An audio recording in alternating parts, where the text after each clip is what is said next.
কোরআনে কারীমের বেশ কয়েকটি আয়াত তেলাওয়াত করেছি।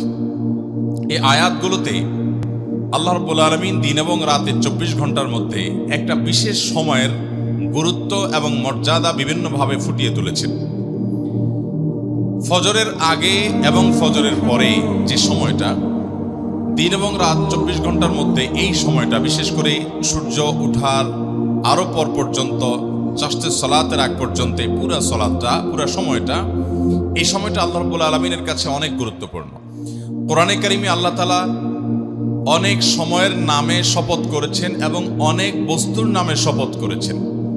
আল্লাহ তাআলা তিনি কোথাও কোনো কথা বলার জন্য শপথ করার কোনো দরকার নাই। আমরা সাধারণত শপথ করি কেন?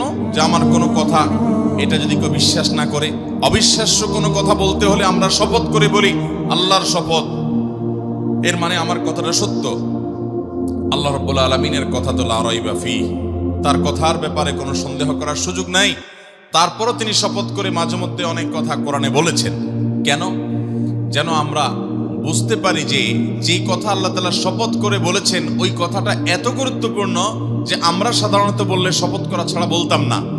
এটার গুরুত্ব বোঝাবার জন্য শুধুমাত্র তিনি শপথ করেছেন, না হলে শপথ তার করার কোনো প্রয়োজন ছিল না।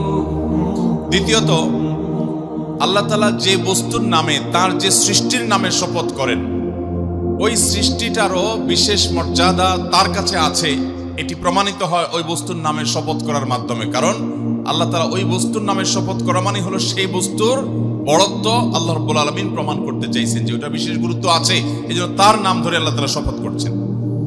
কিন্তু আল্লাহ ছাড়া আর কারোর জন্য, অর্থাৎ আমাদের জন্য শপথ করতে হলে আল্লাহ ছাড়া আর কারোর নামে, কোনো ব্যক্তি বা কোনো বস্তুর নামে শপথ করা জায়েজ নাই।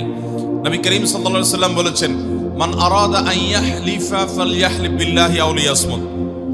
যে ব্যক্তি শপথ করতে চায়, যে ব্যক্তি কসম কাটতে চায়, সে আল্লাহর নামে কসম করবে, আর না হলে চুপ থাকবে। আল্লাহ ছাড়া কারোর অন্য কিছুর নামে শপথ করবে। আমাদের দেশে তো অনেক আইটেমের শপথ আছে। যারা গাড়ি চালায় তারা স্টিয়ারিং হুইল ছুঁয়ে শপথ করে, আছে না নাই? স্টিয়ারিং হুইল ছুঁয়ে শপথ করে না?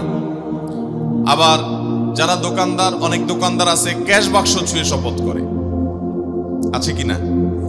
অনেকে আছে নিজের সন্তানের মাথা ছুঁয়ে শপথ করে, আছে না নাই? অনেকে আছে নিজের মাথা ছুঁয়ে শপথ করে, অনেকে আছে দেশের মাটি ছুঁয়ে শপথ করে। এরকম বহু তালের শপথ আমাদের দেশে আছে না নাই? অথচ এগুলোর কোনোটাই কোরআন এবং হাদিসের আলোকে বিশুদ্ধ কোনো শপথ নয়, এগুলো নিষিদ্ধ। শপথ শুধুমাত্র হবে কার নামে? আল্লাহর নামে।